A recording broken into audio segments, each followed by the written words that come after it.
April 15, 2024, Monday. Magandang umaga po sa inyo. Ako po si Jermaine Hilary Romero, tapat na naglilingkod para sa inyo.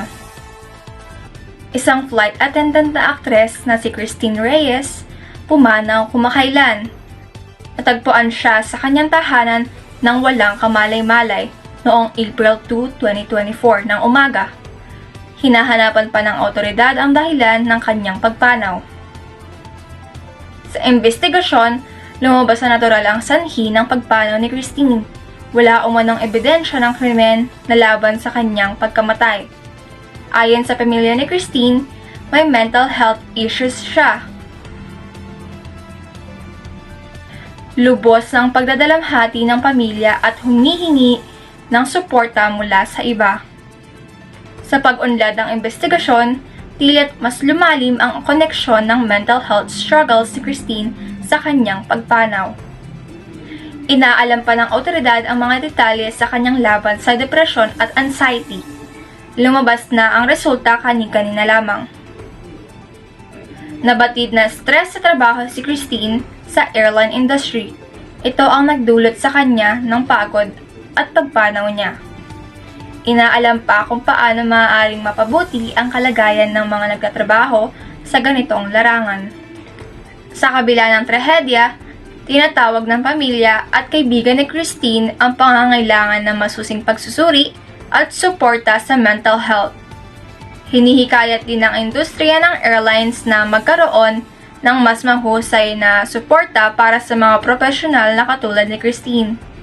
Kinukumbinsi ang mga airlines na magbigay ng mas magandang suporta para sa iba pang profesional tulad ni Christine.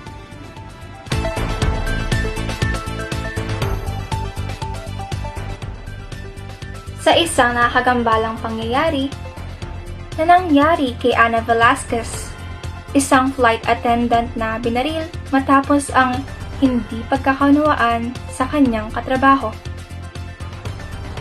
Ayon sa mga umulat, ang away na ito ay nagdulot ng trahedyang nag-iwan ng malalim na epekto sa komunidad ng mga naglilingkod sa industriya ng paglipad. Sa kabila ng paglalayag ng mga detalye, lumalabas sa mga investigasyon na ang pangyayaring ito ay bunga ng hindi pagkakunawaan sa katrabaho na tila umabot sa punto ng pag-aaway. Ang pangyayaring ito ay nagdulot ng pagdadalamhati sa kanyang pamilya, kaibigan at mga kasama sa trabaho ni Ana Velasquez. Ang mga awtoridad ay agarang kumilos upang magsagawa ng masusing investigasyon sa insidenteng ito. Inaalam ang mga sanhi ng salitan at nagpapatuloy pa rin ang pagsusuri sa naganap na trahedyang ito. Ang pangunahing layunin ng investigasyon ay makuha ang hustisya para kay Ana Velasquez.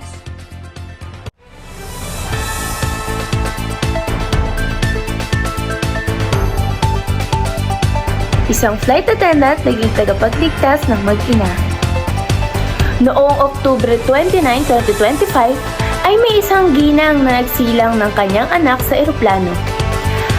Hindi man ito inaasahan sapagkat kaya lumipad ang ginang sa ibang bansa upang doon mapaghandaan ang pagsilang ng kanyang anak. Ngunit sa hindi inaasahang pangyayari, ay napaaga ang paglabas ng kanyang anak. Nagpanik ang ginang nung biglang pumutok ang tubig niya sa kanyang upuan. Humingi siya ng tulong sa assistant flight attendant. Nagbigay announcement ang mga flight attendant sa crew at sa mga pasahero ng flight. Ngunit walang doktor sa mga pasahero, kaya ang isang flight attendant na si Alexandra Salazar ay naglakas loob upang tulungan ang ginang. Ginawa ni Alexandra ang kanyang kakayahan upang mailigtas ang mag-ina. Nailigtas naman ng mag-ina sa tulong ng flight attendant at siya ay nabigyan ng airlines ng parangal dala ng kanyang katapangan at kabutihang loob. Pagbaba ng sweldo ng mga flight attendant sa Pilipinas. Ang pagbaba ng minimum wage ng airlines sa ating mga stewardess ang naging rason ng kabawasan ng mga flight stewardess sa ating bansa. Karamihan sa mga airlines ng Pilipinas ay walang nag-aorganisado ng pagtaas ng salary ng mga flight attendants sa ating bansa. Naging rason ng pagbaba ng bilang ng mga stewardess paglipat nila sa mga mas matataas at ng mga ayos sa sahod para mairaos ang pangangailangan nila sa buhay. Sa ngayon, inaayos na ng ating mga airlines ang nasabing problema. Yun lamang po ang balita sa oras na ito. Ako po si Sofia Marici Ortiz Luis, naglilingkod para sa inyo. At abangan ang mga susunod na balita.